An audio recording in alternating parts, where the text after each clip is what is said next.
কোদালিয়া দাসপাড়া মিতালি সংঘের দুর্গাপুজো এবার পেরোলো 15 বছরে। এবারের থিম প্যারিসের অপেরা হাউস। ফরাসি স্থাপত্য শিল্পের জাঁকজমক নকশার অভিজাত শৈলীর অনুকরণে সাজানো হয়েছে পুরো মণ্ডপ। মণ্ডপ তৈরিতে ব্যয় হয়েছে 4 মাসেরও বেশি সময়, যেখানে প্রতিটি খুঁটি নাটি পরিকল্পনা এবং শৈল্পিক দক্ষতা খুঁটিয়ে ব্যবহার করা হয়েছে।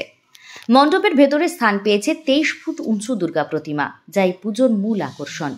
প্রতিমার সঙ্গে মেলানো হয়েছে ফরাসি স্থাপত্যের ছোঁয়া, যেখানে শিলালিপি, কিউলিস, ঝাড়বাতি আর বিস্তারিত নকশা সবই রয়েছে। স্থানীয় বাসিন্দাদের মধ্যেই নয়, দূর দূরান্তের মানুষেরাও এই মণ্ডপের সৌন্দর্য এবং বিশাল প্রতিমা দেখতে ভিড় জমান। প্রতি বছরই মিতালি সংঘের এই পুজো কেবল ধর্মীয় আচার নয়, বরং শিল্প ও সৃজনশীলতার উদযাপন। বাসিন্দাদের একত্রিত হয়ে অংশ নেন সাজসজ্জায়, সাংস্কৃতিক অনুষ্ঠান এবং অন্যান্য আয়োজনের মধ্যেও।